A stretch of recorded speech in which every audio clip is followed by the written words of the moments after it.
কোয়েল আমার হাতটা ধরতেই আমি বেশ ভালোই হাঁটতে পারলাম। নিচে নামার সময় সিঁড়ি বাইতে একটু কষ্ট হলেও হাঁটতে কোনো অসুবিধা হয়নি। নিচে আসতেই স্যার ম্যাডাম এসে আমাকে জিজ্ঞেস করলেন কেমন আছি আর কেন আসতে গেলাম। উত্তর দিয়ে এদিক ওদিক ওনাকে খুঁজছি, কোথায় উনি। বেশ কিছুক্ষণ পর আমার প্রশ্নের উত্তর পেলাম সিঁড়ির দিকে তাকাতেই। জ্যাকেটের স্লিভস কোনোই অবধি টানতে টানতে নামছেন উনি। পেছন পেছন রাজদাও আসছেন পকেটে হাত গুজে। আমি ভালোভাবে জানি এসেই আমাকে দেখলেই রেগে যাবেন উনি, তাই বলে কি আমি ফিট হবার চেষ্টা করব না নাকি? হ্যাঁ, উনি বললেই হলো আমাকে ঘুরতে নিয়ে যাবেন না? আমি ঠিক যাব। আজকে না যাই, আগামীকাল থেকে সকাল দুপুর বিকেল রাত প্রত্যেক বেলা ঘুরে বেড়াবো আমি, আর উসুলও করব 2 দিনের না ঘোরা। ফিট হয়ে গেছো বলো ঘুরতে যাওয়ার জন্য? উনি জুসের গ্লাসে চুমুক দিয়ে স্বাভাবিকভাবে আমার দিকে তাকিয়ে খোঁচা মেরে কথাটা বললে আমি ভেঙচি কেটে মুখটা ফিরিয়ে নেই। চকলেটগুলো খাওয়া হয়েছে? একটা বাকি আছে। বাবা, আমি তো ভাবলাম চকলেট শেষ হয়ে প্যাকেটগুলোও খেয়ে হজম করে ফেলেছো। বদবেটা মজা নিচ্ছে। আদিত্য জোরে হেসে ফেললে আমিও হালকা হাসি। সেদিন সবাই ঘুরতে গেলে আমি যাই না, আমার জন্য কোয়েলও যাবে না বলে আদিত্য বলেন উনি আমার সাথে থাকবেন, আর কোয়েলকে জোর করে রাজদার সাথে পাঠিয়ে দেন, রাজদাকে সব দায়িত্ব দিয়ে।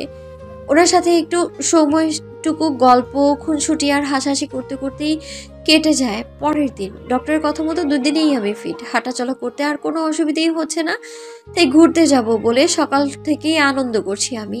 এদিকে আদিত্য কয়েকবার এসে আমাকে রাগিয়ে গেছে, এই বলে যে আমাকে নিয়ে যাবে না। হ্যাঁ, আমি তো যাবই, যেমন ভাবা তেমন কাজ। ব্রেকফাস্ট সেরে আমরা সকলেই টাইগার হিল দেখার উদ্দেশ্যে রওনা দিই। টাইগার হিলে উঠবো এমন সময় আদিত্য আমাকে বলেন, না উঠলে হয় না, রাতে যদি ব্যথা বাড়ে? কিচ্ছু হবে না, আপনি এত চিন্তা করবেন না তো, চলুন। আমি আদিত্যর কথা আর না শুনে এগিয়ে আসি। এই অবধি প্রতিটা মুহূর্তেই উনি আমাকে চোখে চোখে রেখেছেন, আমার কেয়ার করেছেন যে সবাই দেখেছে। আমি আটকাতে চেয়েও আটকাতে পারিনি। জানি না উনি কেন এমনটা করছেন। উনি কি সকলকে জানিয়ে দিতে চান আমাদের বিয়ের ব্যাপারটা? কথাটা মনে আসতেই আমি হাসলাম। হঠাৎই চোখ গেল আবার জিয়ার দিকে। ও খাদের অনেকটাই ধারে রয়েছে, আমাদের বাকি বন্ধুরা সব এগিয়ে গেছে। ও কি করতে চাইছে? কোনো উল্টোপাল্টা কিছু না তো?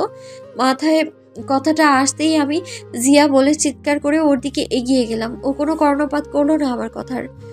ও খাদের দিকে আরো এগিয়ে গেলে আমি দ্রুত ওর কাছে যাই আর ওকে ধাক্কা মেরে সরিয়ে দিই, ফলে হুমড়ি খেয়ে পড়েও। সাথে সাথে পেছন থেকে আমাকে কেউ সজোরে ধাক্কা মারে আর আমি হুমড়ি খেয়ে পড়ে যাই সামনের দিকে। পেছনে তাকাতেই দেখি আদিত্য নিচে পড়ে যায় মাটি ধসে। আদিত্য! উপস্থিত সবাই স্তব্ধ হয়ে গেল এক মুহূর্তের জন্য। হঠাৎ করে কোয়েল এসে মমিতার পাশে এসে বসলে মমিতা হতভম্ব হয়ে কোয়েলের দিকে তাকায় একবার, আরেকবার পাহাড়ের খাদের দিকে তাকায়। রাজ দৌড়ে গিয়ে একটু ঝুঁকে আদিত্যের নাম ধরে চিৎকার করে, আদি, তুই ঠিক আছিস? কতক্ষণ থাকবো বুঝতে পারছি না। রাজ সাথে সাথে নিজের জ্যাকেটটা খুলে ফেলে আর শুয়ে পড়ে হাত বাড়িয়ে অনেকটা ঝুঁকে, কারণ আদিত্য বেশি নিচে যাওয়ার আগেই পাহাড়ের খাজ ধরে নিয়েছে এবং কিছুটা উঠে এসেছে। রাজকে এতটা নিচের দিকে ঝুঁকে যেতে দেখলে অঙ্কিত পেছন থেকে বলে, রাজ, অতটা বুঝিস না, বিপদ হতে পারে। ততক্ষণে রাজ আদিত্যের হাত ধরে ফেলেছে। রাজ বেশি জোর বা চাপ জায়গাটার উপর দেয় না, কারণ এই জায়গাটাও ধসে যেতেই পারে। আদিত্য প্রায় অনেকটা উঠে এলে অঙ্কিত অপর দিকে গিয়ে হাত ধরে নেয় যাতে রাজের ওপর চাপ না পড়ে। এরপর অঙ্কিত আর রাজ দুজন মিলে আদিত্যকে টেনে উপরে তুলে নিয়ে আসে। এদিকে কোয়েল মমিতাকে শক্ত করে ধরে থাকলেও মমিতার চোখ আদিত্যের দিকে। আদিত্য উঠতেই রাজ আদিত্যকে জড়িয়ে ধরে। ঠিক আছিস তো? হ্যাঁ, ঠিক আছি আমি। রাজ ছাড়তেই হুট করে জিয়া এসে আদিত্যকে জড়িয়ে ধরে। তুমি ঠিক আছো আদি? ঠিক আর থাকতে দিচ্ছ কই? মানে? এই যে আমি সদ্য উপরে এলাম আর তুমি আমাকে আবার নিচে পাঠিয়ে ডিরেক্ট উপরে পাঠানোর ব্যবস্থা করতে চাচ্ছিলে, এত জোরে ছুটে এসে জড়িয়ে ধরে। জিয়া মাথা নিচু করে পিছিয়ে গেলে আদিত্য, অঙ্কিত আর রাজ চলে আসে। আদিত্য আসতেই স্যার ম্যাডামরা ওকে জিজ্ঞেস করে ও ঠিক আছে কিনা। আদিত্য সবাইকে উত্তর দিচ্ছে ঠিক আছে, কিন্তু ওর চোখ মমিতার দিকে, কারণ মমিতা এখনো স্থির দৃষ্টিতে ওর দিকে তাকিয়ে আছে। কি হচ্ছে সব? একবার মমিতার সাথে, একবার তোমার সাথে। স্যার, যা হওয়ার হয়ে গেছে, চিন্তা করবেন না। আপনারা এগোন, আমরা আসছি। স্যার ম্যাডামরা সব স্টুডেন্টদের নিয়ে এগিয়ে গেলে আদিত্য মমিতার দিকে এগিয়ে এসে দাঁড়ায়। সে কিছু বলবে তার আগেই মমিতা তার বুকে ঝাঁপিয়ে পড়ে, তাকে শক্ত করে জড়িয়ে ধরে। আদিত্য নিজেও হতবাক ঘটনাক্রমে। কোয়েল মিটিমিটি হাসতে থাকলেও ওর চোখ রাজের দিকে যায়। রাজ ইশারায় কোয়েলকে ওখান থেকে সরে আসতে বললে কোয়েল চুপচাপ সরে আসে। ওই দেখ জিয়া কিভাবে দেখছে, দেখো ওদেরকে, কোন চোখ দিচ্ছে দাঁড়িয়ে দাঁড়িয়ে। দেওয়াচ্ছি। বলেই রাজ জিয়ার কাছে গিয়ে ওকে বলে, রাস্তা এদিকে নয়, ওদিকে যাওয়া যাক। রাজের কথার উত্তর না দিয়ে জিয়া মাথা নিচু করে সামনে এগিয়ে যায়। কোয়েল এসে রাজের পাশে দাঁড়ালে দুজনেই একবার আদিত্য মমিতার দিকে তাকায়। এখনো একইভাবে রয়েছে ওরা, তাই সেটা দেখে হেসে এগিয়ে যায় সামনে। এগোতে এগোতে রাজ কোয়েলকে জিজ্ঞেস করে, তুমি আমাকে এভাবে কবে জড়িয়ে ধরবে? কি জন্য তোমাকে জড়িয়ে ধরতে যাব? জড়িয়ে ধরার কারণ লাগে নাকি? ভালোবেসে জড়িয়ে ধরবে। সব দেখলে পাচ্ছি না, হর ভাগো এখান থেকে। আচ্ছা, তাহলে আমি আদির মতো পাহাড় থেকে পড়ে গেলে জড়িয়ে ধরবে? রাজের কথা শুনে কোয়েল দাঁড়িয়ে যায়, কারণ কোয়েল জানে রাজের দ্বারা সব সম্ভব। কিছুক্ষণ চুপ থেকে ঠোঁট চেপে হেসে বলল, তোমাকে কষ্ট করতে হবে না, আমিই ধাক্কা মেরে দিচ্ছি, আসো। না থাক, মরে গেলে যাও ভালোবাসার আশা আছে সেটাও চলে যাবে। কপালে ভালোবাসার বড্ড অভাব আমার। হে খোদা, একটু ভালোবাসা লিখলে কি খুব ক্ষতি হতো? উপরের দিকে তাকিয়ে দুহাত তুলে চলো। রাজ এগিয়ে গেলে কোয়েল মাথা নিচু করে নেয়। মজা করে বললেও রাজ যে অন্তরের মধ্যে জমে থাকা কষ্ট থেকে কথাটা বলেছে তা কোয়েল বুঝতে পেরেছে। সত্যি ছেলেটা ভালোবাসার কাঙাল।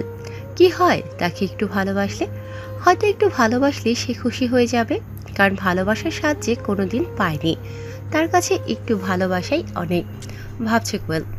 কি হলো, চলো। চলো।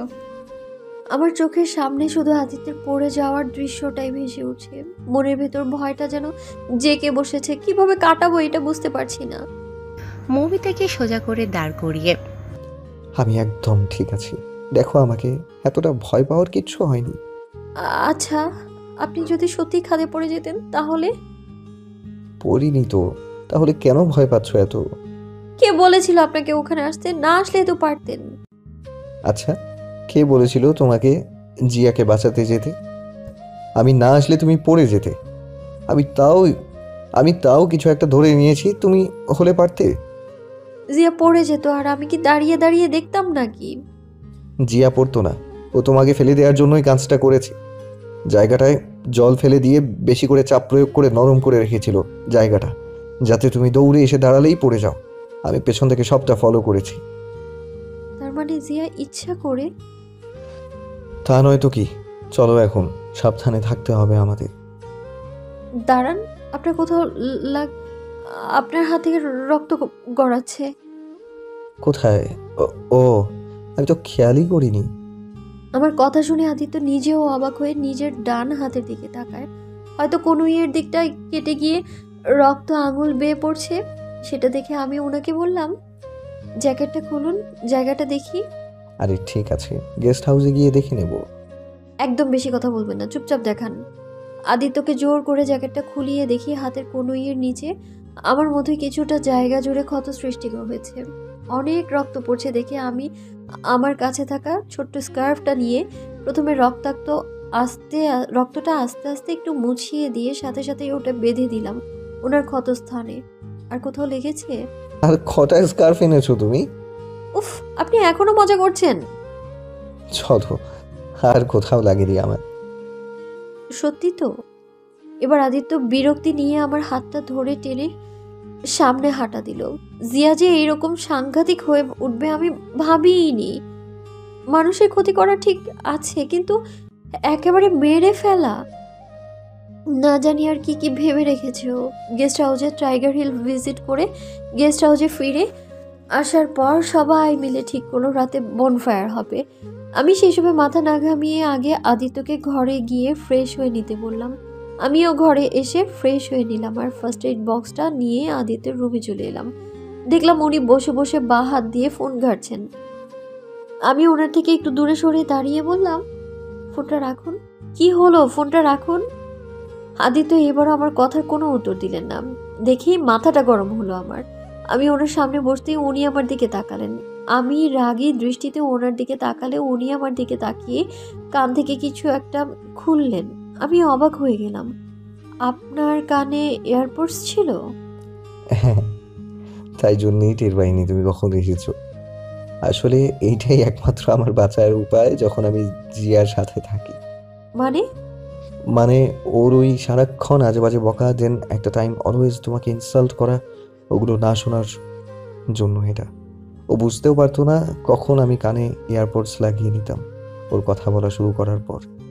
ও তো নিজের মনে নিজে বকে যেত।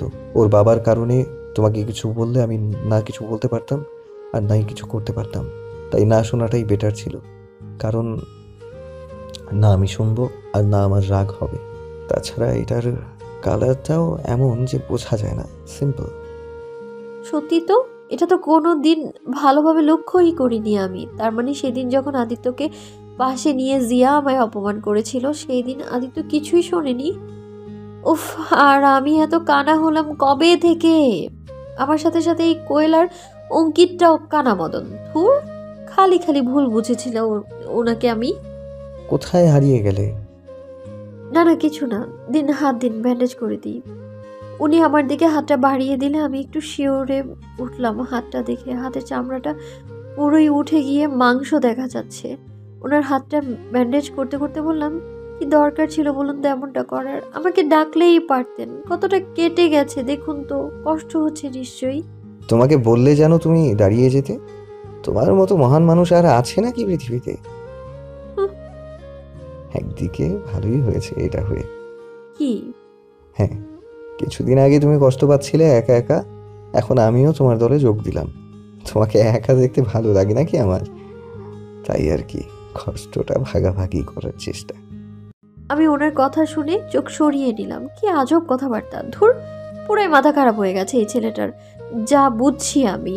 তাড়াতাড়ি ব্যান্ডেজ করে বেরিয়ে এলাম। আমি বেরিয়ে আসার পর খুশিতে একটু নেচে উঠলাম। আমি ভাবিনি যে এমন কোনোদিন আসবে যেদিন উনি আমায় নিয়ে এতটা ভাববেন। হয়তো সময় এসে গেছে ওনাকে মেনে নেয়ার। রাতে আমি আর কোয়েল ঘরে ছিলাম। সেই সময় অঙ্কিত এসে নিচে বাগানে যেতে বলল।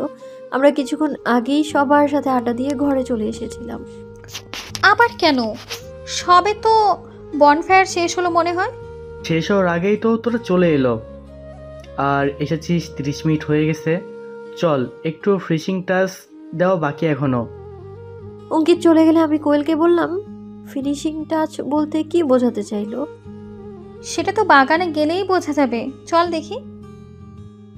আমি আর কোয়েল ঘর থেকে বেরিয়ে বাগানের দিকে চলে এলাম। কিন্তু বাগানের দিকে যত এগোচ্ছি সব কেমন যেন শান্ত লাগছে। বাগানে আসতেই দেখলাম আগুনটা এখনো জ্বলছে, কিন্তু আশেপাশে কেউ নেই। এই কোয়েল, এখানে তো কেউই। কোয়েল? আমি পাশ ফিরে কোয়েলকে ডাকতে গেলাম, কিন্তু কোয়েল নেই। এই কি, কোয়েল কোথায় গেল? এখনই তো এইখানে ছিল তাহলে। কাউকে খুঁজছো? আমি আদিত্যের গলার আওয়াজ পেয়ে পিছন ফিরলাম। দেখলাম উনি 2 হাত পেছনে করে দাঁড়িয়ে আছেন। অঙ্কিত বলল যে বাগানে আসতে, কিন্তু সবাই কোথায়? আর কি সব ফিনিশিং টাচের কথা বলছিল ও? কোনো স্পেশাল কিছু আছে কি? আছে তো, দেখতে চাও তুমি? হ্যাঁ। ওই তো পেছনে দেখো। আদিত্যের কথা আর ইশারায় আমি পেছনে তাকালাম, কিন্তু কই, কিছুই তো নেই। আমি আবারও ওনার দিকে ফিরলে আমি একদম পিছিয়ে যাই ওনাকে দেখে। উনি হাঁটু গেড়ে আমার দিকে একগুচ্ছ গোলাপ নিয়ে আমার সামনে বসে আছে।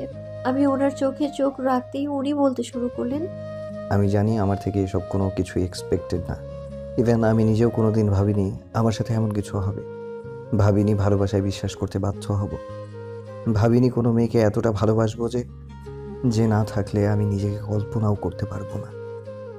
জীবনে প্রথম আমি তোমাকেই ভালোবেসেছি আর শেষ পর্যন্ত তোমাকেই ভালোবাসবো। I love you mom. I know আমি ভুল করেছি, তাই একটা সুযোগ চাইছি সবটা ঠিক করার। I really really love you. আদিত্যের কথা শেষ হওয়ার আগেই দেখলাম আশপাশ থেকে সবাই ইয়েস বলতে বলছে। অঙ্কিত, কোয়েল আর রাজদাও ওখানেই দাঁড়িয়ে আছে সবার সাথে। আদিত্য ওদের দিকে তাকিয়ে একটু হেসে আমার দিকে তাকালেন। আমি তোমাকে আমি ওনাকে আর কিছু বলার সুযোগ না দিয়ে ওখান থেকে চলে এলাম, সিধা ঘরে চলে এসেছি। পেছনে তাকাবার প্রয়োজনও বোধ করিনি আমি। মৌ, মৌ, আমার কথাটা তো শুনে যাও। আদিত্য উঠে দাঁড়ায় অসহায় মুখ করে, মাথা নিচু করে নিলে রাজ এসে ওর কাঁধে হাত রাখে। বেশ অপমানজনক হলেও আদিত্য সেই নিয়ে মাথা ঘামাচ্ছে না। সে ভাবছে মৌমিতা এইভাবে কেন রিয়্যাক্ট করলো। এখন কি ওর কাছে যাওয়াটা ঠিক, নাকি মৌমিতা চাই না সুযোগ দিতে তাই চলে গেল? মাথায় হাজারটা প্রশ্ন ঘুরছে আদিত্যের। এই সময় কোয়েল পাশ দিয়ে গেয়ে ওঠে, अभी तो ये पहली मंजिल है, तुम तो अभी से शर्मा गए। না মানে গানটা গাইতে খুব ইচ্ছে হলো আর কি। যাই হোক, আমিও বরং যাই। বাই দ্য ওয়ে, সারপ্রাইজ দিতে গিয়ে সারপ্রাইজ পেতে কেমন লাগলো? Like seriously? তোর হাসি পাচ্ছে? এখানে একজন হার্ট হলো আর তোর হাসি পাচ্ছে? আদিত্যদা যদি ভুল স্টাইলে প্রপোজ করে তাহলে হার্ট তো হবেই, তাই না? আমাকে তো ও আর কিছুই বলতে দিল না, তো কি করব? কি আবার করবে, পুরো বুঝিয়ে বলে দেবে। যাই দেখি কই গেল। মৌরে, কই গেলি রে? কোয়েল মৌমিতা যেদিকে গেছে সেদিকে চলে গেলে আদিত্য করুণভাবে তাকিয়ে থাকে সেদিকে। আমি জানি তুমি আমাকে ভালোবাসো, আর যদি না ভালোবেসে থাকো তাহলে বলবো একদিন তুমিও ভালোবাসবে। আদিত্য চলে যায় সেই জায়গা ছেড়ে। রাজ আর অঙ্কিত চলে যায় আদিত্যের পিছন পিছন। এদিকে কোয়েল এসে দেখে মৌমিতা বেডের উপর চুপচাপ বসে আছে অন্যদিকে তাকিয়ে। কোয়েল গিয়ে মৌমিতার পাশে বসতেই মৌমিতা বলে ওঠে, সবটা জানতিস তাই না? একদমই না। বাগানে পা রাখতেই রাজ পেছন থেকে আমার মুখ চেপে আমাকে ওদের দিকে টেনে নিয়ে যায়। কিছু জিজ্ঞেস করব বলে বলতে হবে না, সব দেখতেই পাবো চোখের সামনে। উনি এটা ঠিক করলেন না। তুই কি ঠিক করলি? তুই বলছিস কথাটা সিরিয়াসলি কোয়েল? আমি ওনার স্ত্রী হই, প্রেমিকা না। এতে এটাই প্রমাণ হলো যে উনি এখন আমাদের বিয়েটা মেনে নিতে চান না। তুই না বড্ড হড়বড় করিস, জানিস তো? তুই আদিত্যদার পুরো কথাটা শুনেছিস আদৌ? ও তোকে বলতেই চাচ্ছিল ও তোকে স্ত্রী হিসেবে মেনে নিয়েছে। আমি তোমাকে এতটুকু শুনেই লাফাতে লাফাতে চলে এলি। হ্যাঁ, উনি এমন বলতেন? আগে এটাই তো বললো আমাকে, গাধি একটা। কত বড় অপমান হলো বলতো আদিত্যদার। তাও আদিত্যদা সেসব না ভেবে তুই রিপ্লাই না করে ওরমভাবে চলে এলি, দেখে মন খারাপ করে আছে। কোথায় উনি? জানি না, চল রাতের খাবার খেয়ে নিবি, ওখানেই পেয়ে যাবো আশা করছি। আমি নিজের ভুলটা বুঝতে পারার পর খুব খারাপ লাগছিল আমার। হুট করে এইভাবে পুরো কথা না শুনে চলে আসাটা ঠিক হলো না। কোয়েলের কথা মতো নিচে চলে গেলাম খেতে, কিন্তু আদিত্যকে কোথাও দেখতে পেলাম না। কোথায় উনি? কোনো রকমে একটু খেয়ে নিয়ে উঠে পড়লাম আমি। মনে হয় বাগানের ওই দিকেই আছে। মন খারাপ করে খেতেই এলো না বেচারা। বাই দ্য ওয়ে, তুই দেখা হলে আদিত্যদাকে কি বলবি? মানে হ্যাঁ নাকি না? কি আবার বলবো? ইস, ঢং করছে দেখো। হ্যাঁ বলবি তো, বল বল। আমি শুধু লাজুক হেসে মাথা নাড়লাম, আর তাতেই কোয়েল এক লাফ দিল। আমি হেসে ওখান থেকে বাগানের দিকে চলে এলাম। একটু এইদিক ওই দিক দেখতে লাগলাম, কিন্তু কেউ নেই। হাঁটতে হাঁটতে এগিয়ে গেলে কেউ হঠাৎ করেই আমার হাত ধরে পেছন থেকে হ্যাচকা টান মারলে আমি ব্যক্তিটির বুকের উপর হুমড়ি খেয়ে পড়লাম। মাথাটা তুলতেই দেখলাম আদিত্য। আপনি? এভাবে কেউ টানে নাকি? ভয় পেয়ে গিয়েছিলাম তো আমি। আমি ছাড়া তোমাকে ছোঁয়ার অন্য কারো সাহস আছে বলে আমার মনে হয় না। আপনি নেশা করেছেন? আদিত্য কথা বলতেই আমি অ্যালকোহলের সুবাস পেলাম ওনার মুখ থেকে। সাথে সাথে আমি মুখটা অন্যদিকে ফিরিয়ে নিয়ে নিজেকে ছাড়ানোর চেষ্টা করতে লাগলাম। উনি আমাকে আরো শক্ত করে ধরে বললেন, মৌ প্লিজ, আমাকে দূরে সরিয়ে রেখো না। আর পারছি না তোমার থেকে দূরে থাকতে।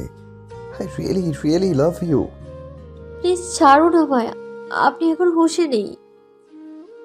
আমি হুঁশে আছি লাভ, প্লিজ একটাবার আমার কথাটা শোনো। আদিত্য আমার মুখ নিজের দিকে ঘুরিয়ে নিয়ে ওনার কপালের সাথে আমার কপাল ঠেকিয়ে বললেন, আমি জানি আমি ভুল করেছি, বাট সেই একটা রাতের জন্য তুমি আর কতদিন আমাকে শাস্তি দেবে বলো? জিয়ার ব্যাপারটাও তো তুমি সব জানো এখন। সত্যি বলছি, আমি তুমি ছাড়া আমার লাইফে আগে কেউ আসেনি, আর না পরে আসবে। আমি তোমার সাথেই আমার হোল লাইফ স্পেন্ড করতে চাই। একটা চান্স দাও প্লিজ। আদিত্য হঠাৎ করেই আমার মুখের দিকে এগিয়ে আসলে আমি বুঝতে পারি উনি কি চাইছেন। সাথে সাথে চোখ বুজে নিলেই কেন যেন আমার দম বন্ধ হয়ে আসে। মনে পড়ে যায় ওনার কথাগুলো যখন উনি অস্বীকার করেছিলেন। চোখ খুলে ফেলি আমি, আর নিজের সর্বশক্তি দিয়ে ধাক্কা মেরে সরিয়ে দিই আদিত্যকে। ওনার বুকে বেশ জোরে ধাক্কাটা মারি, ফলে উনিও অনেকটাই পিছিয়ে যান। আর কতবার বললে আপনি বুঝতেন যে আমি চাইছি না এই মুহূর্তে আপনার কাছে আসতে? আপনি কি মনে করেন বলুন তো নিজেকে? যখন যেটা ইচ্ছা সেটাই করবেন আর আমি সেটা মেনে নিব? বিয়ের রাতে ঠিক এভাবেই আমায় শক্ত করে ধরে বলেছিলেন যে আপনি আমায় স্ত্রী হিসেবে মানেন না, কোনো রকম সম্পর্ক রাখতে চান না। এরপরে আপনি আপনার কথা রাখতে পেরেছেন। আজ কয়েক মাস পর ঠিক একইভাবে আমাকে বলছেন আমার সাথে সারা জীবন কাটাতে চান। কি সিওরিটি আছে আপনি এই কথার দাম দেবেন? শুভদৃষ্টির সময় ওই যে একবার তাকিয়েছিলেন, তারপর আর ফিরেও তাকাননি আমার দিকে। এইদিকে এখন চোখে চোখে রাখছেন আবার। কিভাবে বিশ্বাস করব যে আপনি আবার বদলে যাবেন না? কিভাবে বিশ্বাস করব আমি আপনাকে, বলতে পারেন? আদিত্যের চোখ দিয়ে টপ টপ করে জল পড়তে দেখলে আমি চুপ হয়ে যাই। আমি কি একটু বেশি বলে ফেললাম? যখনই আমি ওনাকে মেনে নিব ভাবছি, তখনই এই প্রশ্নগুলো যে আমার মনে বারবার ঘুরপাক খাচ্ছে। কিন্তু এইভাবে বলাটা ঠিক হলো না। আমি তো ভালোভাবেও বলতে পারতাম। তুমি যেটা বলছো একদম ঠিকই বলেছো, কিন্তু কি বলো তো, আমি নিজেও জানতাম না আমি এইভাবে বদলে যাব। এইসব ভালোবাসা সম্পর্কে না ছিল বিশ্বাস আর না ছিল কোনো ধারণা। বিশ্বাস করতাম না দেখেই ধারণা করতে চাইনি কোনোদিন। কিন্তু তোমাকে দেখলে কেন জানি তোমার প্রতি আমার একটা টান অনুভব হতো। তুমি অন্য কোনো ছেলের সাথে কথা বললে একটা ভয় হতো হারিয়ে ফেলার। তোমাকে কেউ বাজে কথা বললে আমার খারাপ লাগতো, আর তোমার কষ্ট হলে আমারও কষ্ট হতো। এই অনুভূতিগুলোর কারণ বুঝতে পারছিলাম না। তখন রাজ বলল এটাই নাকি ভালোবাসা। জানি না কিভাবে কি হয়ে গেছে, ভুল হয়ে গেছে আমার, সরি, সব কিছুর জন্য সরি। পারলে ক্ষমা করে দিও। শুধু শেষে এইটুকুই বলবো, একবার ভালোবেসে ফেললে, সত্যিকারের ভালোবেসে ফেললে মানুষ হয়তো সেটা জীবনেও ভুলতে পারে না। সবারটা জানি না, আমি তো পারবো না। অ্যাগেইন সরি আজকের জন্য এবং আগে যা যা করেছি সব কিছুর জন্য। আদিত্য চলে গেলে আমি মুখে হাত দিয়ে কাঁদতে কাঁদতে ঘরে চলে আসি। এদিকে আদিত্যকে চোখ মুছতে মুছতে হাসতে দেখলে রাজ ঘাবড়ে যায়। আদিত্যের সামনে গিয়ে দাঁড়ালে আদিত্য রাজকে দেখে ওকে জড়িয়ে ধরে ডুকরে কেঁদে ওঠে। রাজ বুঝতে পারে সাংঘাতিক কিছু হয়েছে, কিন্তু কিছু বলে না সেই মুহূর্তে। আদিত্যকে এইভাবে কাঁদতে দেখে আজ অব্দি দেখেনি রাজ। বাবার সাথে কথা কাটাকাটি হলে হয়তো সামনে চোখের জল ফেলতো, কিন্তু এভাবে মন খুলে কাঁদবে আদিত্য ব্যানার্জি। অবাক লাগছে রাজের, সাথে ভয়ও হচ্ছে। আদিত্য কিছুক্ষণ পরে সরে এসে অন্যদিকে ঘুরে বলল, আমাকে কিছুক্ষণের জন্য একা ছেড়ে দে। কথাটা বলেই আদিত্য বেরিয়ে গেল গেস্ট রুম থেকে। গেস্ট রুম থেকে বেরিয়ে রোডে উঠে গেল সোজা। মমিতা কাঁদতে কাঁদতে ঘরে চলে এলে কোয়েল তা দেখে ঘাবড়ে যায়। মমিতার কাছে গিয়ে জিজ্ঞেস করে, কি হয়েছে মো? তুই তো সব ঠিক করতে গিয়েছিলি, তাহলে? আমি কোয়েলকে জড়িয়ে ধরে কেঁদে ফেললাম। কোয়েলকে সবটা জানাতেই কোয়েল আমাকে সোজা করে বলল, তুই কি পাগল হয়ে গেছিস মো? তুই জানিস যখন রাতে যন্ত্রণায় তুই কাতরাচ্ছিলি তখন আদিত্যদা সারা রাত তোর পাশে বসেছিল। এর আগে ভার্সিটির কম্পিটিশনেও তোর সাথে পারফরমেন্স করতে চেয়েছিল, বাট জিয়ার জন্য পারেনি। অ্যাক্সিডেন্ট হওয়ার সত্ত্বেও তোকে হারাস যাতে না হয় তোর কফি ফেরত দিতে গিয়ে জিয়াকে শাস্তি দিয়েছে। আমাকে বলেছে তোর খেয়াল রাখতে, নিজের কথা না ভেবে। ভার্সিটিতে তোকে জিয়ার থেকে অলওয়েজ গার্ড করে রাখার চেষ্টা করেছে। তুই বল, তোদের ফুলসজ্জার রাতের পর থেকে আজ অবধি আদিত্যদা তোর সাথে খারাপ ব্যবহার করেছে? এখানে আসার পরেও তোকে সব সময় দেখে রেখেছে, পাগলের মতো করছিল যখন তোর অ্যাক্সিডেন্ট হলো। আর কি করবে মো? আর কি করলে তুই বিশ্বাস করবি যে আদিত্যদা তোকে ভালোবাসে? আজকেও তোকে স্ত্রীর মর্যাদা দিত সবার সামনে, বাট তুই সুযোগ দিসনি। মানুষ কিন্তু নেশার ঘরে সত্যি কথাই বলে মো। এবার কিন্তু তোকে পস্তাতে হবে। যেই শাস্তিটা তুই আদিত্যদাকে দিচ্ছিস ও সেটা ডিজার্ভই করে না। আমি দিতে চাই না কোনো শাস্তি। আমি ওনাকে কোনো শাস্তি দিতে চাই না। ওনাকে কষ্ট দেওয়ার কথা আমি ভাবতেও পারি না, কারণ আমিও কষ্ট পাই উনি কষ্ট পেলে। আমি সবটা ঠিক করতেই তো গিয়েছিলাম, কিন্তু আমি জানি না আমার কি হয়ে গেল। আমি কেন ওনাকে এসব এভাবে বললাম আমি সেটাই বুঝতে পারছি না। আমি না ওনাকে দূরে সরাতে পারছি না, না কাছে টেনে নিতে পারছি। আমি জোরে কেঁদে উঠে কোয়েল আমাকে বলে, একবার আদিত্যদার চোখের দিকে তাকাস মু, দেখবি তোর মনে যা যা ভয় সংশয় আছে তা আপনি আপ মিটে যাবে। যা আদিত্যদার কাছে নেশার ঘরে যদি কিছু করে বসে তখন নিজেকে ক্ষমা করতে পারবি না। কিন্তু আমি যদি আবার ওনাকে কষ্ট দিয়ে ফেলি? তুই কাছে নিয়ে গেলে আরো বেশি কষ্ট পাবে। সবটা ঠিক করে নেওয়ার সময় এসে গেছে মু। আমি হ্যাঁ বোধক মাথা নেড়ে বেরোতে যাবো এমন সময় রাজদা ঘরে ঢুকলো। আমি রাজদাকে জিজ্ঞেস করলাম, ওনাকে দেখেছেন? আদি আপসেট হয়ে গেস্ট হাউস থেকে বেরিয়ে গেছে, একা থাকতে চায় বলে। আমি আর অপেক্ষা না করে দৌড়ে বেরিয়ে গেলাম গেস্ট হাউস থেকে বেরিয়ে রোডে উঠলাম ভয়ে ভয়ে। আর সত্যি যদি নিজে কোনো ক্ষতি করে বসেন উনি, তখন তো আমি জীবনেও নিজেকে ক্ষমা করতে পারবো না। আমি রোড ধরে সোজা হাঁটতে হাঁটতে রোডের ধারে রেলিং ঘেঁষে একটা বসার জায়গা দেখতে পেলাম। উনি বলেছিলেন আর একটু এগিয়ে গেলে রাস্তার পাশে একটু বড় জায়গা আছে যেখানে বসার জায়গা আছে, জায়গাটা ভিউ করার জন্য। উনি কি ওখানেই? কথাটা মাথায় আসতেই আমি হাঁটার গতি বাড়ালাম। হাঁটতে হাঁটতে জায়গাটাতে পৌঁছাতেই দেখলাম কেউ একজন জায়গাটাতে বসে আছে। না না, একজন না, দুজন। আমি আরেকটু এগিয়ে গেলাম, গলার স্বর পেতে লাগলাম। এটা তো জিয়ার গলার স্বর, আর জিয়া তো সারাক্ষণ ওনার পেছনেই ঘুরঘুর করে।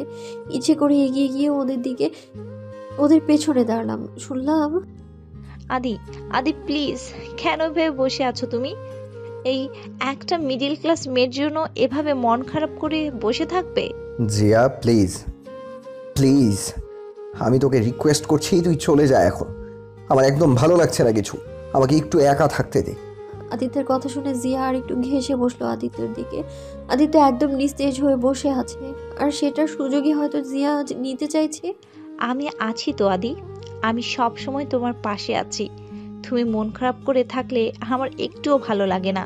ওই মিডিল ক্লাস মেয়েটা, আদিত্য জিয়ার দিকে তাকালে ভয় পেয়ে, মামা মানে মৌমিতা, ও কত সহজে তোমাকে কষ্ট দিয়ে দিল, কিন্তু আমি পারি না তোমাকে কষ্টে থাকতে দেখতে। কষ্ট দেওয়া তো দূরের কথা। I love you Adi, I love you so. Jiya কথাটা বলতে বলতে আদিত্যের কাঁধে মাথা রাখতে যাচ্ছিল। ঠিক সেই সময় আমি আর সহ্য করতে না পেরে ওদের সামনে গিয়ে জিয়াকে টেনে তুলে সজোরে একটা থাপ্পড় বসিয়ে দিলাম জিয়ার গালে। আমাকে ওখানে দেখে উনিও উঠে দাঁড়ালেন হতবাক হয়ে। রাগে ফুঁসতে ফুঁসতে আমি ওনার দিকে তাকালে উনি মাথা নিচু করে নেন, আর আমি জিয়ার দিকে তাকাই। ও গালে হাত দিয়ে আমার দিকে তাকালে আমি ওকে বলি, অনেক বাড়াবাড়ি সহ্য করছি, আর না। আদিত্য যখন বলেছেন উনি একা থাকতে চান, তাহলে কেন তুই ওনার সামনে কাছে আসার চেষ্টা করছিস বল? তোর কি মনে হয় ওনাকে নেশা করিয়ে তুই ওনার কাছে আসতে পারবি? এতটাও নেশায় উনি নেই যে তোর আর আমার মধ্যে পার্থক্য বুঝতে পারবেন না। আমি বারবার ওনার সামনে আমাকে ছোট করলেই আমি ছোট হয়ে যাব না জিয়া? এটা বুঝতে তোর আর কত দিন লাগবে সময়? তুই আমার গায়ে হাত তুললি? হ্যাঁ, আমি তো তোর মতো ক্রিমিনাল নই। তার পাহাড় থেকে ধাক্কা মারার চেয়ে একটা চর মেরেছি আমি। একটা কথা মাথায় ভালোভাবে ঢুকিয়ে নে, আজকের পর থেকে যেন তোকে আমি ওনার ত্রিসীমানায় না দেখি, বুঝেছিস? প্রবলেমটা আমাদের মধ্যে, ওটা আমরা মিটিয়ে নিব। তুই থার্ড পার্সন হয়ে ঢোকার চেষ্টা করবি না, ফল ভালো হবে না বলে দিলাম। যা এখান থেকে, যা বলছি। শেষের কথাটা জোর দিয়ে বলতেই জিয়া একবার আদিত্যের দিকে তাকালো, তারপর আমার দিকে তাকিয়ে ফুসতে ফুসতে ওখান থেকে চলে গেল। আমি সাথে সাথে পেছন ফিরে দেখি আদিত্য এখনো মাথা নিচু করে দাঁড়িয়ে আছেন। আমি ওনার দিকে এগিয়ে গেলে উনি চলে যেতে নেন, আর আমি বাধা দিই, তাও আমার দিকে তাকাননি এখনো। আমি আস্তে আস্তে ওনার কাছে এগিয়ে গিয়ে আলতোভাবে ওনাকে জড়িয়ে ধরে বলি, আমি তখন আপনাকে ওভাবে কিছু বলতে চাইনি। ওই কথাগুলো আমি আপনাকে জিজ্ঞেস করতাম, কিন্তু অন্য সময় অন্যভাবে। আমার ভুল হয়ে গেছে, আই এম সরি। ঠিক আছে, রাত হয়ে গেছে, গেস্ট হাউসে। I love you.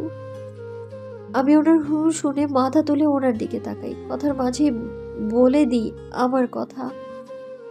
সেটা শুনে আমি এই প্রথম উনি আমার দিকে তাকান অবাক ভাবে। আমি লজ্জা পেয়ে আবারও ওনার বুকে মুখ গুজিয়ে উনি আলতো করে আমার দুগালে হাত রেখে আমাকে সোজা করে আমার চোখে চোখ রেখে উনি জিজ্ঞেস করেন, তুমি তুমি সত্যি আমাকে? হ্যাঁ, ভালোবাসি আমি আপনাকে।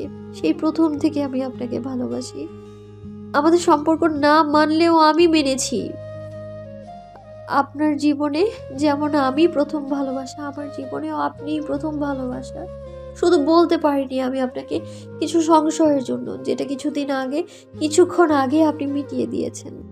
আমাকে ক্ষমা করে দিয়েছো? অনেক আগেই। আদিত্য আর কিছু না বলে আমার কপালে কপাল ঠেকালে আমি চোখ বন্ধ করে নিই। কিছুক্ষণ বাদে উনি মাথা সোজা করলে আমি ওনার চোখে চোখ রাখি। উনি বলেন, আমি আর তোমাকে কোনো রকম অভিযোগ করার সুযোগ দেব না মৌ। আমি তোমার সাথে সারাটা জীবন থাকতে চাই, পারবো না তোমাকে ছাড়া থাকতে। প্লিজ যেও না আমাকে ছেড়ে। আমিও আপনার সাথে সারা জীবন থাকতে চাই, কোথাও যাব না আমি আপনাকে ছেড়ে। আমি ওনার চোখে আমার জন্য স্পষ্ট ভালোবাসা দেখতে পাচ্ছি, আমাকে হারিয়ে ফেলার ভয় দেখতে পাচ্ছি।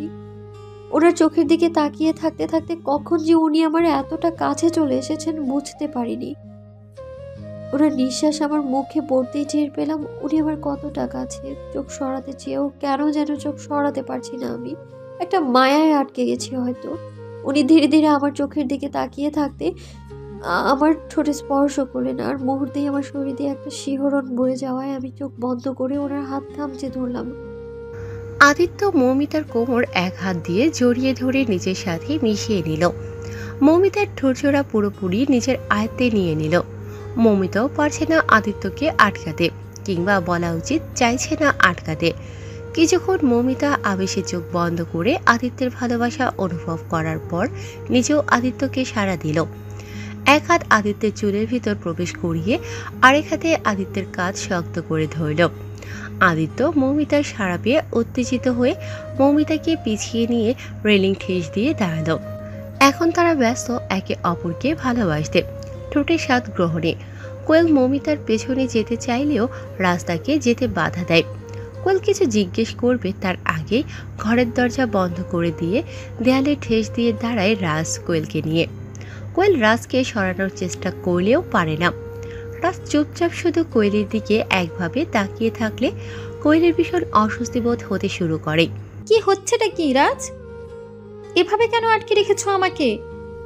আর কত অপেক্ষা করাবে? দূরে সরে যাও আমার থেকে। নেশা করে আমার কাছে আসার সাহস কি করে হলো তোমার? সরে যাব, সারা জীবনের মতো সরে যাব। শুধু একটা বার আমার প্রশ্নের উত্তরটা হিসেবে এই কথাটা আমার চোখে চোখ রেখে বলো। আমি দূরে সরে যাব তোমার থেকে, আর কোনোদিন ফিরে আসব না। কোয়েলের বুকটা ধুক করে উঠল রাজের কথা শুনে, তবুও ভাবলেশীন হয়ে রইল। কোনো সাড়া দিল না রাজকে। রাজ কোয়েলের দিকে আরেকটু ঝুঁকে বলল, আমি এখনো বলছি, আমি বাধ্য ছিলাম। কিছু কিছু ক্ষেত্রে সারা জীবনের জন্য ভালোবাসার মানুষকে কাছে পেতে গেলে ক্ষণিকের দূরত্ব সহ্য করতে হয়। তুমি একা না, আমিও কষ্ট পেয়েছি তোমার সাথে সাথে। এরপরেও যদি তোমার আমাকে কষ্ট দেওয়ার হয় তাহলে আমাকে বলো, আমি সরে যাব তোমার জীবন থেকে। এতে আমি কষ্ট পেলেও তোমার সামনে থেকে অবহেলার কষ্ট পাওয়ার থেকে একটু হলেও কম কষ্ট পাবো। তোমার যদি আমাকে শেষ করার হয় তাহলে একেবারে শেষ করে দাও, এভাবে তিলে তিলে শেষ করো না। আমি আর পারছি না এত কষ্ট সহ্য করতে, হাঁপিয়ে গিয়েছি। ছোট থেকে একের পর এক কষ্ট সহ্য করতে করতে হাঁপিয়ে গিয়েছি আমি। রাজ কথা শেষ করে কোয়েলের কাঁধে কপাল ঠেকালো। কোয়েল এখনো নীরবে নিচের দিকে তাকিয়ে আছে। রাজ একটা নিঃশ্বাস নিয়ে সরে আসতে নিলে কোয়েল রাজের বুকে মাথা এলিয়ে দেয়। রাজের কোমরের কাছে শার্টটা শক্ত করে ধরে। মৃদু হাসে রাজ। হেসে কোয়েলের কোমর ধরে কাছে টেনে ওর কাঁধে মুখ গুজে দেয়। ধীরে ধীরে কোয়েলের দু হাত রাজের পিঠে আবদ্ধ হয়। রাজ সোজা হলেও কোয়েল রাজকে ছাড়ে না, তাই রাজ কোয়েলের মুখটা সোজা করে কপালের ঠোঁট ছুঁয়ে নিজের কপাল ঠেকায় চোখ বুজিয়ে। তুমি আর যাবে না তো আমাকে ছেড়ে? মাথাতেও আনি না এই কথাটা আমি। নিজের প্রাণ পাখিটা যদি নিজের সাথে না থাকে তাহলে কিভাবে বাঁচবো আমি? তোমাকে সারা জীবনের মতো নিজের গর্ব দেখেই তো দূরে থাকার কষ্টটা সহ্য করেছি। I love you Kuhu. I love you more. Raj নিজের বাহু বন্ধনের দ্বারা বুকের কাছে কোয়েলকে শক্তভাবে চেপে ধরে। কোয়েলও রাজের বুকে মুখ গুজে থাকে চুপচাপ। সকালবেলা কোয়েলের ঘুম ভাঙতেই কোয়েল ঘুমো ঘুমো চোখে চারদিকে তাকায়। নিজেকে বেডে দেখে ওর মনে পড়ে ও রাতে তো রাজের সাথে ছিল, আর এটা তো রাজের ঘর না। কোয়েল উঠে বসে রাতের কথা মনে করতেই একটু লজ্জা পায়। তাহলে কি রাজ আমাকে ঘরে দিয়ে গেছে? কোয়েল হেসে পাশে তাকাতেই যখন জায়গাটা ফাঁকা দেখে তখন মৌমিতার কথা মনে পড়ে ওর। গত রাতে যেভাবে ছুটে বেরিয়ে গিয়েছিল তারপর থেকে তো আর কোনো খোঁজ নেই। কোয়েল তাড়াতাড়ি উঠে ফ্রেশ হয়ে নিয়ে রাজের ঘরে চলে গেল। রাজের ঘরে ঢুকতেই দেখলো রাজ উপর হয়ে ঘুমোচ্ছে। কোয়েল রাজকে ঘুমোতে দেখে ওর পাশে গিয়ে বসলো আর আলতো করে ওর চুলে হাত দিল। রাজ নড়ে উঠলেই কোয়েল হাত সরিয়ে নেয়। এখন কি ওকে ডাকাটা ঠিক হবে? ইস, এভাবে কাঁচা ঘুমটা ভাঙানো ঠিক হবে না। আমি বরং একাই যাই ওদের খুঁজতে। কথাটা ভেবে নিয়ে কোয়েল উঠতে গেলে রাজ কোয়েলের হাত ধরে রেখে কোয়েলের কোলে নিজের মাথা তুলে দেয়। তারপর কোমর দু হাত দিয়ে জড়িয়ে ধরে ঘুম জড়ানো কণ্ঠে বলে, একটু হাত বুলিয়ে দাও না। এত শত চিন্তার মাঝেও কোয়েলের হাসি পেয়ে যায় রাজের এরকম কথা শুনে। কোয়েল রাজের এমন আবদার উপেক্ষা করতে না পেরে রাজের চুলে বিলি কেটে দিতে শুরু করে। কিছুক্ষণ পর আস্তে করে রাজকে ডাকতে শুরু করে কোয়েল। রাজ, রাজ, শুনছো? বলো। মৌ আর আদিত্যদা এখনো গেস্ট হাউসে ফেরেনি। কোয়েলের কথাটি শুনে রাজ ঝট করে চোখ খুলে সাথে সাথে উঠে বসে। কোয়েল একটু ঘাবড়ে যায় রাজকে এভাবে উঠে বসতে দেখে। শিট, কালকে রাতে তো আদি ড্রাঙ্ক ছিল। তুমিও? রাজ কোয়েলের কথা শুনে চোখ নিচে নামিয়ে নিল। কপালে দু আঙুল রেখে কোয়েলকে কিছু বলতে গেলে কোয়েল রাজকে থামিয়ে বলল, তাড়াতাড়ি ফ্রেশ হয়ে নাও, ওদের খুঁজতে বের হতে হবে। আমি আমাদের ঘরে আছি। বলে এক মুহূর্ত অপেক্ষা না করে কোয়েল বেরিয়ে গেলে রাজ অসহায় দৃষ্টির সাথে কোয়েলের যাওয়ার দিকে তাকিয়ে রইল। তারপর বেশি না ভেবে তাড়াতাড়ি ফ্রেশ হতে চলে গেল, কারণ দেরি করলে কোয়েল আরও রেগে যাবে। ফ্রেশ হয়ে এসে রেডি হয়ে নিয়ে কোয়েলকে সাথে করে গেস্ট হাউস থেকে বেরিয়ে গেল রাজ। এখনো কেউ ওঠেনি ওদের ভার্সিটির। কোথায় খুঁজবো বলো তো ওদের? যদি একসাথে না থাকে তাহলে তো আরো সমস্যা। একসাথে না থাকলে আদির অবস্থা কেমন এটা ভেবেই তো আমার ভয় লাগছে। এটা কোয়েলকে বললে ও আরও টেনশন করবে। না থাক, কিছু বলবো না এখন। কি ভাবছো? হ্যাঁ, না কিছু না। আদি রোড ধরেই উঠেছিল, সো রোড ধরেই আমাদের যাওয়া উচিত, কারণ এখানে রোডের ধারে রেলিং ঘেঁষে অনেক বসার জায়গা আছে। আচ্ছা। এদিকে হঠাৎ করেই মমিতার ঠান্ডা বেশি লাগায় সে জড়সড় হতে শুরু করে। আর এমন সময় মমিতাকে কেউ পরম যত্নে নিজের বুকে ভালো মতন আগলে নেয়। আবেশের বসে মমিতাও তাকে জড়িয়ে ধরে, কিন্তু কিছুক্ষণ পর ঘুমের রেশ একটু কাটতেই মমিতা চোখ মেলে ভালোভাবে তাকায়। আদিত্য, আমি আমি সারা রাত ওনার বুকে এইভাবে ঘুমিয়েছি। মমিতার রাতের কথা মনে পড়লে লজ্জায় কুকড়ে যেতে শুরু করে। আদিত্যের বুকেই সে মুখ লুকায়। তখনই, তো আমি ছাড়া এখানে কে আছে শুনি? আমি ওনার গলার স্বর শুনে ওনার দিকে তাকালে উনিও আমার দিকে তাকায় আর মুচকি হাসে। আমি চোখ নিচে নামিয়ে নিয়ে লাজুকভাবে জিজ্ঞেস করলাম, কখন উঠেছেন আপনি? সকাল হতেই ঘুম ভেঙে গেছে, তাই একটু আশেপাশের পরিবেশটা উপভোগ করছিলাম উইথ মাই ওয়াইফ। ওনার কথাটা কানে আসতেই আমার চোখ বন্ধ হয়ে গিয়ে গায়ে কাটা দিয়ে উঠলো। আমি কি বলবো ভেবে না পেয়ে উঠে যেতে নিলে উনি আমাকে আরো শক্ত করে ধমক দিয়ে উঠলেন। আমি উঠতে বলেছি? ফিরবো না গেস্ট হাউসে, রাতে তো ফিরিনি। কোয়েল রাজদা হয়তো চিন্তা করছে। আদিত্য কিছু বলতে যাবে তার আগে পেছন থেকে আওয়াজ এলো, ও যদি আমাদের কথা ভাবতো তাহলে তো হয়েই যেত। কয়েক মাস ধরে ওর মাথায় শুধু মমিতা নামটাই মৌ মৌ করে আর ভো ভো করছে। রাজদা আর কোয়েলকে একসাথে আসতে দেখলে আদিত্য আমায় ছেড়ে দেয় আর আমি দূরে সরে এসে দাঁড়াই। ইস, কি লজ্জার ব্যাপার। বলেছিলাম আগে ছাড়তে, কিন্তু না, শুনলেন না আমার কথা। বলি, ওদের কি ঠান্ডা লাগে না? এই শীতে সারা রাত এভাবে কাটিয়ে দিলি? আদিত্য কোয়েলের কথা শুনে হুট করেই দাঁড়িয়ে আমাকে পেছন থেকে জড়িয়ে ধরে বললেন, আমি ছিলাম তো ওকে গরম রাখার জন্য। ওনার কথা শুনে আমি কি রিয়াক্ট করব বুঝে উঠতে পারছি না। এটা কোনো উপায় হলো সবাইকে সবটা জানানোর? উফ, পুরাই নির্লজ্জ। আচ্ছা, এই ব্যাপার। তোরা এত সকাল সকাল কি করছিস? রাজ এবার আদিত্যের কথা শুনে বাঁকা হেসে পেছন দিকে এক হাতে কোয়েলের কোমর জড়িয়ে ধরে আরেক হাতে কোয়েলের গলায় হয়ে কাঁধে রাখেন। কোয়েল একটু চমকে গেল আর রাজ কোয়েলের কাঁধে চিবুক রেখে হেসে বলে, এই একটু তোদের খোঁজার বাহানায় প্রেম করতে বেরিয়েছি। তোদের খোঁজা তো হয়ে গেল, এবার প্রেম করার পালা।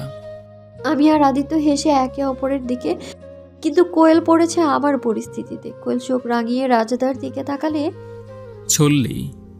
রাজদা বাচ্চাদের মতো ঠোঁট উল্টে কোয়েলের ঘাড়ে মুখ গুজে ফেলে। সেই দেখে কোয়েলও হেসে ফেলে। আমি আস্তে করে বলি, কি কিউট। হুট করে সাথে সাথে আদিত্য আমার গালে ঠোঁট ছুঁয়ে দিলে আমি ওনার দিকে অবাক চোখে তাকালে উনি বলেন। আমিও। আমি নিজের হাসি চেপে রেখে কিছু বলতে যাব, তার আগেই কোয়েল বলে উঠল, ঠিক আছে, এইবার আমাদের ফেরা উচিত, কারণ স্যার ম্যাডামরা যদি জানতে পারেন তাহলে। তাহলে কি বলবো? ঘুম থেকে উঠে সকালের ভিউ দেখতে বেরিয়েছি। সিম্পল। আমি এখন গেস্ট হাউস যাচ্ছি না, ব্যাস। ঠিক আছে, তোরা থাক, আমরা ফ্রেশ হয়ে এসে তোদের জয়েন করছি। ততক্ষণ একটু তুইও প্রেম করে নে, আমিও করে নিচ্ছি। একদম। চলো বউ। ধ্যাৎ। আমি ওনার থেকে নিজেকে ছাড়িয়ে নিয়ে চলে এলাম। লজ্জার মাথা খেয়ে বসে আছেন লোকটা। উনি আমার পেছন পেছন এসে আমাকে বুকে আগলে নেন হাসতে হাসতে। এদিকে কোয়েল রাজকে বলে, অসভ্য ছেলে জানতাম, তার নির্লজ্জটা কবে হলে শুনি? কথায় কথায় এত রাগ দেখাও কেন? একটু ভালোবেসে বলতে পারো তো নাকি? শখ কম না, ছাড়ো এবার আমাকে। ছাড়ার জন্য তো ধরে নি কুহু। একবার যখন ধরেছি তখন মৃত্যুর আগ অবধি ছাড়বো না। রাজ প্লিজ, কি সব আজে বাজে কথা।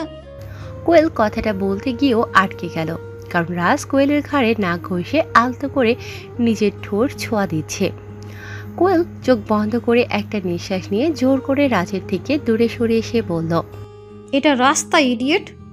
লজ্জা পেয়ে কোয়েল গিয়ে সামনে থাকা বেঞ্চে বসে পড়লে রাজ বাঁকা হেসে নিজের চুলটা একটু নাড়িয়ে কোয়েলের পাশে গিয়ে বসে। আমি গেস্ট হাউসে ফিরে ওনাকে নিজের ঘরে জোর করে পাঠিয়ে ফ্রেশ হতে চলে এসেছি। বেশ কিছুক্ষণ ধরে শাওয়ার নেওয়ার পর চুল মুছতে মুছতে বের হতেই আদিত্যকে আমার ঘরে দেখে আমি চমকে উঠি। আদিত্য এক মুহূর্তের আমার কাছে এসে আমাকে নিজের সাথে মিশিয়ে আমার মুখ চেপে ধরলেন। কিছুক্ষণ আমাকে ভালো করে পর্যবেক্ষণ করার পর আমার মুখ থেকে হাত সরিয়ে আমার কপালে ঠোঁট ছোঁয়ালে আমি চোখটা বন্ধ করে নিই। এখন থেকে আপনি শুধু তুমি। আপনি শুনলে আমি তোমার সাথে কথা বলবো না, আর আমাকে আদি বলে ডাকবে, ওকে? কথা শেষ করেই উনি আমার গালে ঠোঁট ছোঁয়ালে আমি মৃদু কেঁপে উঠলাম। সোজা হয়ে উনি আমার দিকে উত্তরের আশায় তাকালে আমি নিচের দিকে তাকিয়ে হ্যাঁ বোধক মাথা নাড়লাম। অর্থাৎ আপনি বলবো না, আমি আর আদি বলেই ডাকবো। উনি আমার কানের নিচে হাত প্রবেশ করিয়ে আমার মুখটা তুলে জিজ্ঞেস করলেন, এত সকালে এতক্ষণ শাওয়ার নিয়ে আর কি দরকার ছিল? এমনি সারা ঠিক করে ঘুম হয়নি, তাই মাথাটা একটু ধরেছিল। মাথা তো আমার ধরে রয়েছে। তা ধরবে না কেন? ওইসব ছাইপাশ ওভাবে গিলে তো হবেই। উনি আমার দিকে করুণভাবে তাকিয়ে বললেন, ট্রাস্ট মি, আমি ইচ্ছা করে খাইনি। সবাই এত জোর করলো আমাকে আর রাজকে যে আমরা বাধ্য হয়েছিলাম। এতদিন পর সবাই জোর করছিল, সো। তাই বলে অতটা? আমি একদম পছন্দ করি না ড্রিঙ্ক করা। আই এম সরি, আর হবে না। মৌমিতার কানের কাছে আস্তে করে। আমি ওনার কাছ থেকে নিজেকে ছাড়িয়ে নিয়ে সরে আসতে চাইলেও পারি না। উনি আমাকে পেছন থেকে শক্ত করে জড়িয়ে ধরলে আমি বলি, কি করছেনটা কি, ছাড়ুন। কি বললাম আমি কিছুক্ষণ আগে? আমি জিভ কাটলাম আদিত্যের কথা শুনে। ভুল করে ওনাকে আপনি বলে সম্বোধন করে ফেলেছি।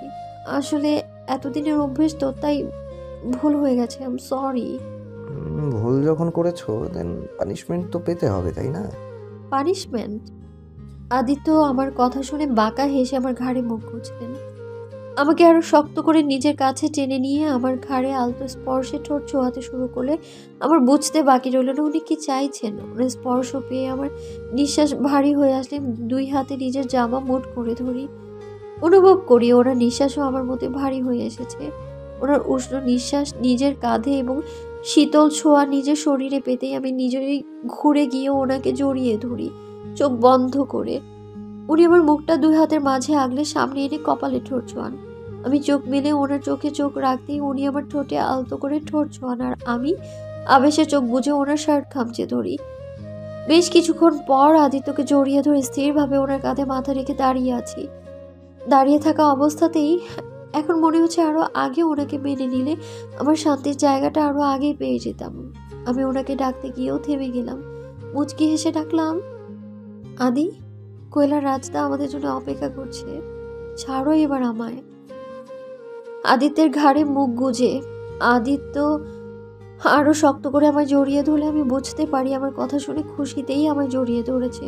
ও আস্তে করে আমার কানের কাছে বলল, ওদেরকে ওদের মতো টাইম স্পেন্ড করতে দাও, আর আমাদেরকে আমাদের মতো। আমি চাইছি না এখন কারোর সাথে তোমাকে শেয়ার করতে। আমি কিছু বলতে গিয়েও বললাম না, থেমে গেলাম। ওর সাথে যতটা বেশি সময় কাটাবো তত বেশি ভালো হবে সেটা আমাদের সম্পর্কের ক্ষেত্রে। আমি আর আদি আমাদের ঘরের বেলকনিতে থাকা দোলনায় বসে আছি। আদি আমাকে এক হাতে আগলে বুকে জড়িয়ে নিয়ে বসে আছে। আমারও ইচ্ছে করছে না ওর বাহু বন্ধন থেকে মুক্ত হতে, কিন্তু অনেকটা সময় পেরিয়ে গেছে আমরা একসাথে আছি। কোয়েল হয়তো ফিরে আসবে এক্ষুনি, সেই ভেবে আমি মাথা তুলে একটু দূরে সরে আসার চেষ্টা করলেই আদি আমাকে আরো শক্ত করে ধরে। আমি আদুরে কণ্ঠে বলি, আর কতক্ষণ এইভাবে থাকবো আদি? কই চলে আসবে তো এবার, ছাড়ো আমায়। আদির কোনো সারা শব্দ পেলাম না, তাই মাথা তুলে তাকাতেই দেখলাম ও চুপচাপ স্থির দৃষ্টি নিয়ে সামনে তাকিয়ে আছে। আমি ওর দিকে তাকিয়ে থেকে একটু জোর দিয়ে জিজ্ঞেস করলাম, কি হয়েছে? কি নিয়ে ভাবছো এত? আদি আমার চোখে চোখ রেখে মুচকি হেসে কপালে ঠোঁট ছোঁয়ালো, ফলে আমার ঠোঁটের কোণেও হাসি ফুটে উঠল। এটাই ভাবছি যে যে যে কত তাড়াতাড়ি তোমাকে নিজের কাছে নিয়ে আসা যায়। মানে এটাই যে আমি আর তোমার থেকে দূরে থাকতে পারছি না। আমি আদির কথা শুনে ওর বুকে মুখ গুজে লাজুক স্বরে বললাম, ধ্যাৎ, তুমি মিথ্যা বলছো, অন্য কিছু নিয়ে চিন্তা করছো তুমি, আমি জানি, বলবে না আমায়। আমি মাথা তুলে প্রশ্নটা করতে ওর মুখে চিন্তার ছাপ পড়ে গেল আবারও। আস্তে করে বলল, জিয়ার কথা ভাবছি। ও আচ্ছা, তো তুমি ওকে মিস করছো? সত্যি তো, কালকে বেচারি কত কাছে ছিল তোমার, কিন্তু আমার জন্য। যাই হোক, তাহলে আমি ওকে ডেকে দিব, বলো। আমি ঠোঁট কামড়ে হাসি চেপে কথাগুলো বললে আদি আমার দিকে কিছুক্ষণ তাকিয়ে থেকে শান্ত দৃষ্টিতে। আমি ভ্রু উঁচিয়ে ওকে আরেকবার জিজ্ঞেস করতে ওর চোয়াল শক্ত হতে শুরু করে আর নিঃশ্বাস দ্রুত, কিন্তু মুখে একটাও কথা বলছে না। তাই আমি ভাবলাম হয়তো কথাটা বলা ঠিক হয়নি। আরে রাগ করছো কেন? মজা করছিলাম তো আমি। আদি ঝট করে উঠে গেল আমাকে ছেড়ে আর বেলকনির রেলিং ধরে দাঁড়ালো। আমি অসহায়ভাবে কিছুক্ষণ বসে থেকে ওকে পেছন থেকে জড়িয়ে ধরে বললাম, আমি সত্যিই মজা করছিলাম আদি, আই এম সরি। আদি আমার হাত থেকে হাত ছাড়িয়ে আমার দিকে ঘুরে নিচের দিকে তাকিয়ে বলল, ঘরে যাচ্ছি আমি। আদি প্লিজ, সরি বলছি তো, আমি সত্যিই মজা করেছি, বিশ্বাস করো। তুমি তো নিজেই আমাকে বিশ্বাস করতে পারোনি এখনো, তারপরেও বিশ্বাসের কথা বলছো? কে বললো আমি তোমায় বিশ্বাস করি না? করোনা দেখেই বলতে পারলে কথাটা। আমি যতই ড্রাঙ্ক থাকি না কেন, অন্য কোনো মেয়ের কাছাকাছি যাওয়ার কথা ভাবতেও পারি না, সেখানে সুযোগ নেওয়া তো। আদি কথাটা বলতে গিয়ে আটকে গেলে আমি ওকে শক্ত করে জড়িয়ে ধরে বলি, আমি সত্যিই মজা করেছি আদি, নিজের চাইতেও বেশি বিশ্বাস করি তোমাকে আমি। তোমাকে হার্ট করার কোনো ইচ্ছে ছিল না আমার, আই এম সরি। আমি জড়িয়ে থাকলেও আদি আমাকে জড়িয়ে ধরেনি প্রথমে, কিন্তু ধীরে ধীরে আমার পিঠে হাত রাখলে আমি স্বস্তি পাই। এভাবে হঠাৎ করেই আমার কথাটা বলা উচিত হয়নি। মেবি জিআই প্ল্যান করে আমাকে ড্রিঙ্ক করিয়েছে যাতে আমার কাছে আসতে পারে। আমি আদির কথা শুনে সোজা হয়ে একটু বিস্ময় নিয়ে ওর দিকে তাকাই আর জিজ্ঞেস করি, তোমারও তাই মনে হয়? আমারও এটাই প্রথমে মনে হয়েছে। আমি কালকে রাতেই জিয়াকে যখন তুমি কথাটা বলেছো তখনই খেয়াল করেছি, ওর মাথায় কিছু না কিছু তো চলছে, কিন্তু সেটা কতটা পরিমাণ সাংঘাতিক সেটাই আন্দাজ করতে পারছি না। আমার সিক্সথ সেন্স বলছে ও আমাদের মধ্যে ভুল বোঝাবুঝি করার চেষ্টা করছে। তাই জন্যই বললাম, আমাদের মধ্যে যদি বিশ্বাসটাই না থাকে তাহলে। আমি বলছি তো আমি তোমায় বিশ্বাস করি, নিজের থেকেও বেশি বিশ্বাস করি আমি। আদি আমাকে নিজের কাছে টেনে নিয়ে বলল, I can't lose you, Mo. I can't. If I lose you, then I will die. আমাদের কেউ আলাদা করতে পারবে না আদি। ওর চোখে আমাকে হারানোর তীব্র ভয় দেখতে পাওয়ায় আমি ওকে শক্ত করে জড়িয়ে ধরলাম। ভাবিনি কোনোদিনও যে মানুষটা একদিন আমাকে নিজের জীবনেই চায়নি, সেই মানুষটাই জীবন হয়ে উঠেছি আমি। আমাকে হারানোর ভয়টা তার মধ্যে এতটাই তীব্র যে আমাকে চোখের আড়াল করতে চায় না সে। তার জন্য নিজের জীবন বাজি রাখতেও রাজি সে। আজ মনে হচ্ছে ভাগ্যিস বাবা মায়ের কথা রেখেছিলাম আমি, নাহলে এত ভালোবাসা তো আমি পেতাম না। ভালো কিছু পেতে গেলে হয়তো একটু কষ্ট, একটু অপেক্ষা করতেই হয়। কোয়েল একটু ঢালু সবুজ ঘাস ভরা মাটিতে পা লম্বা করে বসে আছে আর দূরের উঁচু মেঘে ঢাকা পাহাড় দেখছে। সূর্য রোশনি কোয়েলের শরীরে এসে পড়লে তা আলোক ছটায় পরিণত হয়েছে।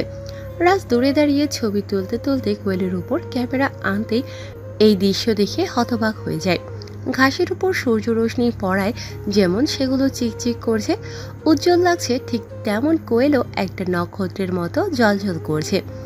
সেই সময় মৃদু শীতল হাওয়া কোয়েলের শরীর ছুঁয়ে দিলে কোয়েল চোখটা বন্ধ করে মুখ উঁচু করে তা অনুভব করে। তৎক্ষণাৎ এই মুহূর্তটা ক্যামেরা বন্দি করে নেয় রাজ, আর কোয়েলের দিকে এগিয়ে যায়। কোয়েলের কাছে গিয়ে কোনো শব্দ না করে কোয়েলের কোলে মাথা রেখে শুয়ে পড়ে রাজ। কি হলো, এভাবে শুয়ে পড়লে যে?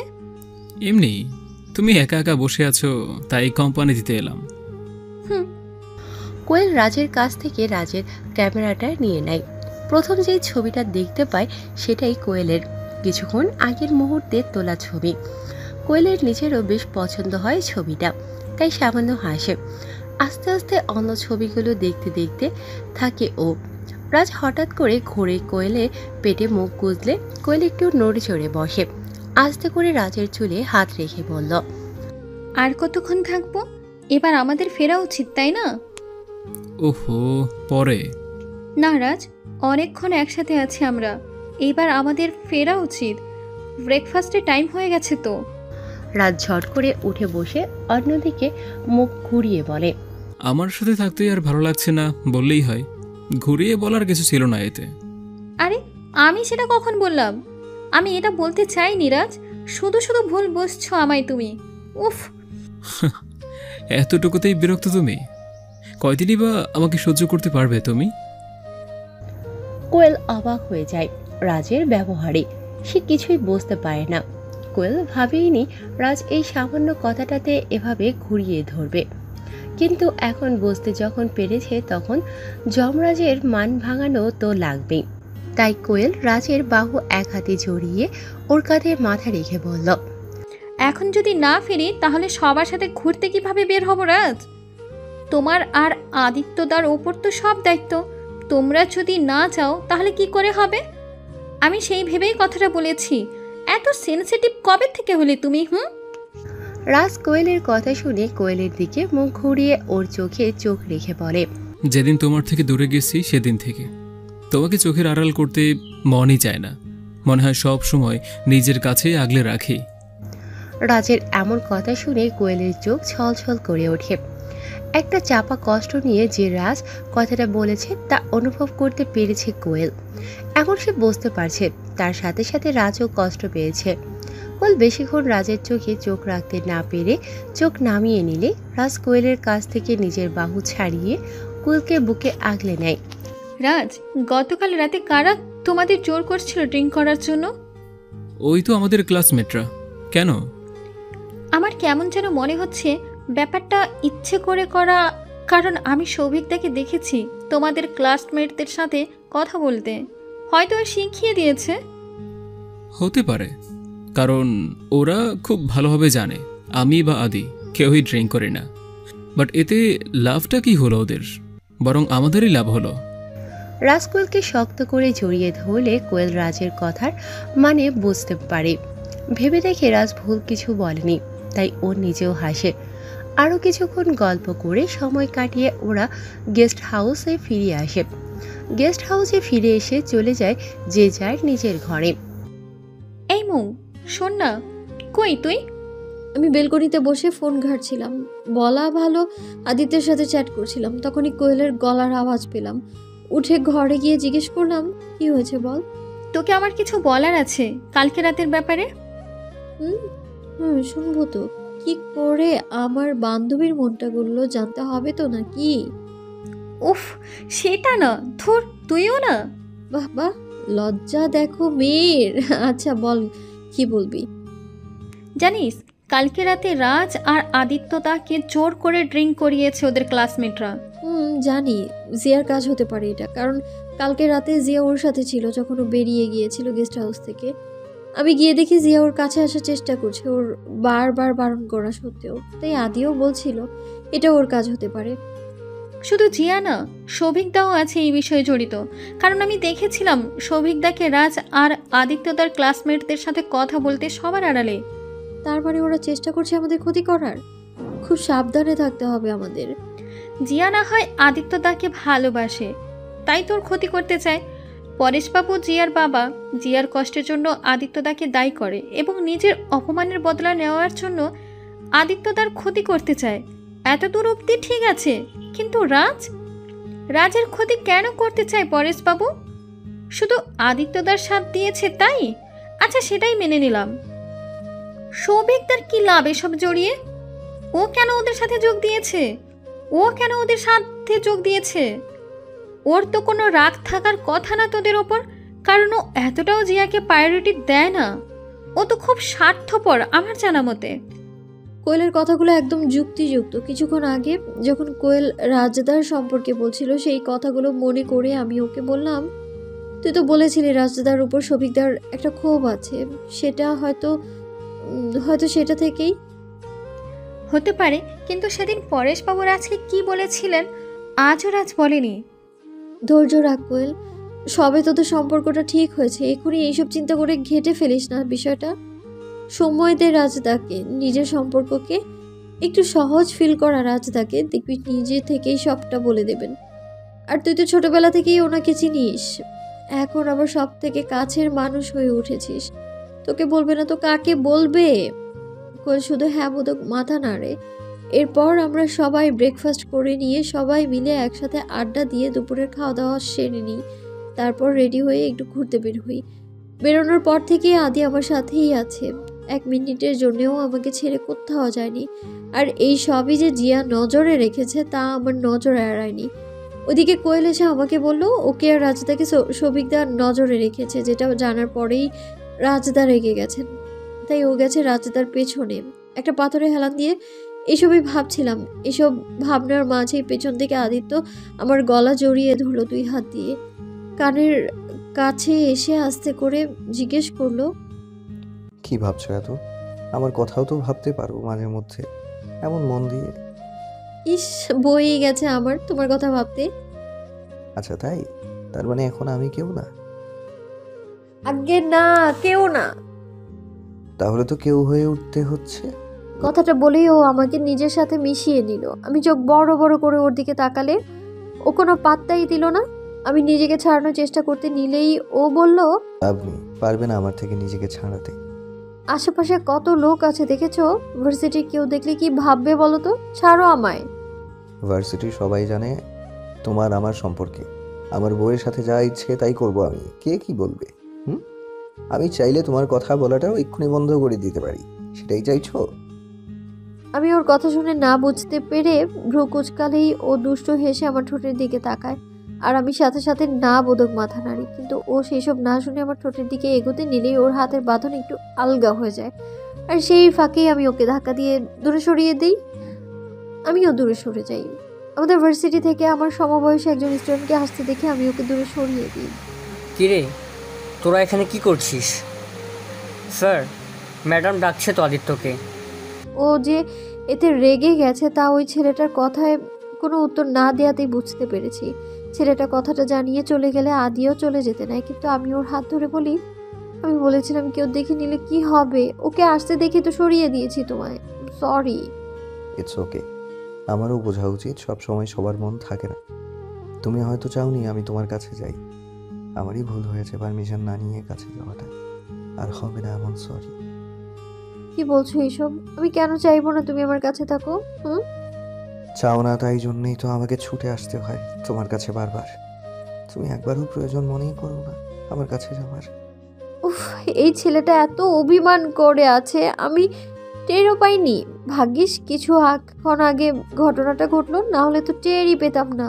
কিন্তু ও তো আমাকে চোখের আড়াল করছে না। আমি আর কি যাব ওর কাছে? বোঝাতে হবে ওকে এটা। আচ্ছা, তুমি কি আমাকে একটুখানির জন্যও একলা ছেড়েছো? একলা তো ছাড়োনি দেখেই তো আমি কোনো সুযোগ পাইনি। তুমি আমাকে চোখের আড়াল করেছো তারপর থেকে? No, because I love you, but you don't love me. ওর কথাটা শুনে কিছুক্ষণের জন্য এক পলক ওর দিকে তাকিয়ে রইলাম, তারপর সাথে সাথে উত্তর দিলাম, I also love you আদি। আলতো করে গালের ঠোঁট ছুঁয়ে আমি ওর গালের ঠোঁট ছুঁয়েই বুকে মাথা রাখতেই ও আমাকে জড়িয়ে ধরলো। যাক, ভাঙানো গেল তাহলে বাবুর রাগ। রাজ প্লিজ, এত মাথা গরম করো না তুমি। আমি তো বললাম ও আমাদের উপর নজর রাখছিল শুধু আমার উপর কোয়েল কথাটা বলতে গিয়েও থেমে গেল রাজের তীক্ষ্ণ দৃষ্টি দেখে। সৌভিকের যেমন রাগ আছে রাজের ওপর, তেমন রাজেরও রাগ আছে সৌভিকের ওপর। সেটা কোয়েল জেনেও যে কেন রাজকে কথাটা বলতে গেল, এটাই এখন কোয়েল ভেবে পাচ্ছে না। রাজ তো আর বাচ্চা নয় যে কোয়েল যা বোঝাবে তাই বুঝবে। কোয়েল কথাটা বলার পর রাজ নিজেই লক্ষ্য করেছে সৌভিকের চাহনির উপর। সৌভিকের নজর কোয়েলের উপরই ছিল। নজর বললে ভুল হবে, বলা উচিত কুনজর। এটা কোয়েল নিজেও ভালোভাবে জানার পরও কি করে সৌভিকের হয়ে কথা বলছে রাজ বুঝতে পারছে না। আরো মাথা গরম হয়ে যাচ্ছে যার জন্য। আমাকে একা ছেড়ে দাও কহু, না হলে আমি কি বলতে কি বলে ফেলবো আর তুমি কষ্ট পাবে, যেটা আমি চাই না। Please leave me alone.